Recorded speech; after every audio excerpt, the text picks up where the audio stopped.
ఒక్కసారి ఆలోచించండి. అంతా పరిపూర్ణంగా ఉన్న ఒక ప్రపంచం, ఒకే ఒక తోట, ఒకే ఒక నియమం, కాని అన్నీ మార్చేయగల ఒకే ఒక్క నిర్ణయం.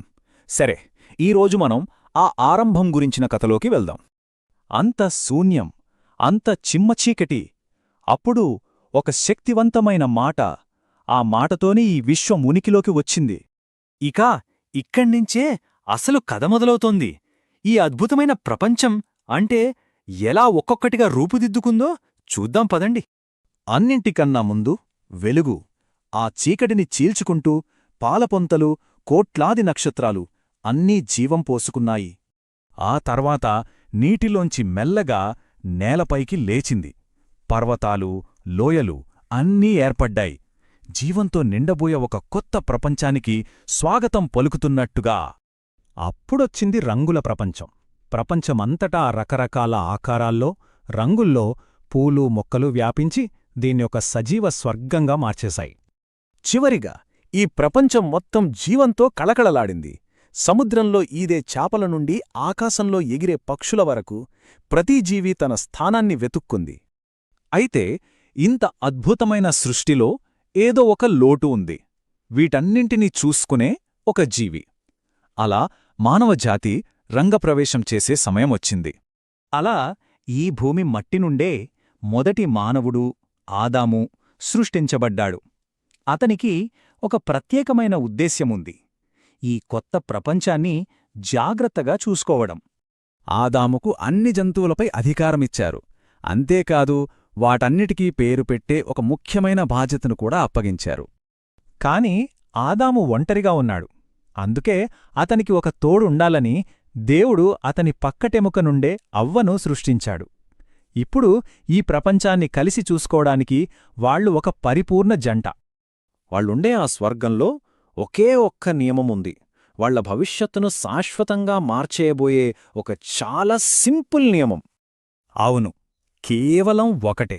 కాని ఆ ఒక్క నియమమే అన్నీ నిర్ణయించబోతోంది. ఆ ఆజ్ఞ చాలా స్పష్టంగా ఉంది. తోట మధ్యలో ఉన్న చెట్టుపండును మాత్రం తినొద్దు, ఎందుకంటే నువ్వు దాన్ని తిన్న రోజున ఖచ్చితంగా చనిపోతావు. ఇక్కడే కథ ఒక ఆసక్తికరమైన మలుపు తీసుకుంటుంది. ఎందుకంటే తెలుసుకదా, నియమాలు ఎక్కడుంటాయో వాటిని ఉల్లంఘించడానికి రెడీగా ఉన్నవాళ్లు కూడా ఎప్పుడూ ఉంటారు. అన్ని జీవులలోకి అత్యంత తెలివైన పాము అవ్వను చూసింది. ఒక అవకాశాన్ని చూసింది. పాము అవ్వ ముందు ఒక ఎంపికను పెట్టింది. ఒకవైపు దేవుడి హెచ్చరిక ఉంది, మీరు చనిపోతారు. మరోవైపు సర్పం వాగ్దానముంది, లేదు లేదు, మీరు దేవునిలా మరింత తెలివైనవాళ్ళు, శక్తివంతులు అవుతారు. విధేయతకు బదులు భద్రత, అవిధేయతకు బదులు జ్ఞానం. ఇది నిజంగా కాదనలేని ఒక ప్రలోభం. అలా ఆ క్షణం రానే వచ్చింది. కేవలం వాళ్ల జీవితాలనే కాదు, మొత్తం మానవాళి భవిష్యత్తునే శాశ్వతంగా మార్చేసే ఒక నిర్ణయం తీసుకోవాల్సిన క్షణం. అవ్వ ఆ పండును తీసుకుంది, ఒక ముక్క కొరికింది. ఆ తర్వాత దాన్ని ఆదాముకు ఇచ్చింది. అతను కూడా ఒక ముక్క కోరికాడు. ఆ ఒక్క క్షణంలో అంతా మారిపోయింది.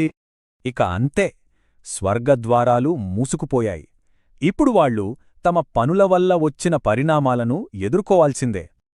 ఒక్కసారిగా వాళ్లకి సిగ్గు, అపరాధభావన, భయం అన్నీ కలిసొచ్చాయి. తమ నగ్నత్వాన్ని చూసి దేవుని నుండి దాక్కున్నారు. దేవుడొచ్చి అడిగినప్పుడు వాళ్లు బాధ్యత తీసుకోలేదు. ఆదాము ఏమన్నాడంటే, అవ్వ ఇచ్చింది కాబట్టే తిన్నాను. మరి అవ్వేమో, పాము నన్ను మోసం చేసింది అంది. ఒకరిమీద ఒకరు నిందలు వేసుకోవడం మొదలుపెట్టారు. ఇది మానవ స్వభావానికి ఒక విషాదకరమైన ప్రతిబింబంలా అనిపిస్తుంది. అలా వాళ్లు తమ స్వర్గం నుండి బయటకు పంపించబడ్డారు. ఇకపై ఆహారం కోసం కష్టపడాలి, బాధను, దుఃఖాన్ని అనుభవించాలి, చివరికి మరణించాలి. ఇది చాలా కఠినమైన వాస్తవికత, కాని అది వాళ్లు స్వయంగా తెచ్చుకున్నదే. మరి ఈ కథ మనకు ఏం చెబుతోంది? ఇది కేవలం మానవ తప్పిదమా? లేక జ్ఞానాన్ని సంపాదించడానికి తప్పనిసరిగా చెల్లించాల్సిన మూల్యమా? బహుశా ఈ రెండూ కావచ్చు. కాని ఒక్క విషయం మాత్రం నిజం. ఈ కథ నేటికీ మనతో ఏదో ఒక రూపంలో మాట్లాడుతూనే ఉంటుంది.